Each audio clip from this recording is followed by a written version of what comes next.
I'm a social worker of over 10 years who is looking to make a pivot into cybersecurity. Threat intelligence came up as an area of interest as it is to do with the safety of children online. I have a few questions I wanted to ask.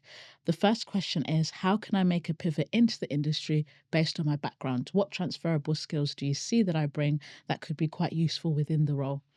Wow, you are my second social worker. I've actually had a mentee who was a social worker that moved into cyber Wow. and is doing really, really well.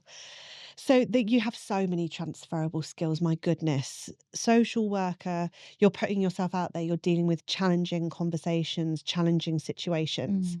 You're having to keep level-headed, trying not to stress potentially during difficult moments, difficult situations, dealing with sensitive, maybe privileged topics Mm. that can't be in the public eye, can't be in the public domain. You have so many beautiful skill sets, but you probably just don't see them. So I would say you've got lots of transferable skills that you can bring, your ability to listen, to write, to keep topics sensitive, to be empathetic. Mm. And they're all great core skills that you can bring with you easily into a cybersecurity career. Fantastic. Are there any particular roles or organizations where they could work within threat intelligence? Because obviously, threat intelligence is like a domain within cyber. Are there any specific roles that stand out for their background that could be an easy pivot into?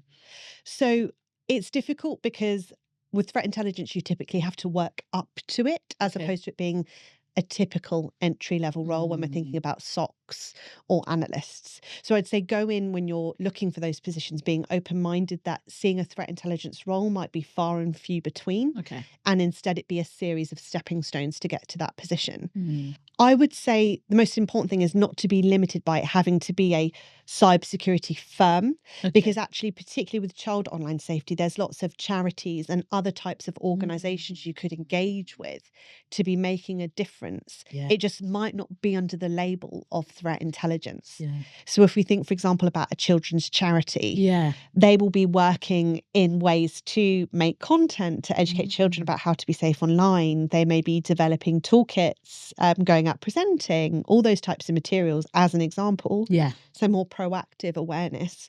That could be a really great stepping stone in to then be eating up all that threat intelligence, to be understanding the Yeah. threat, to be exposing yourself to what the risk looks like. Yeah. And then you've got a nice stepping stone in.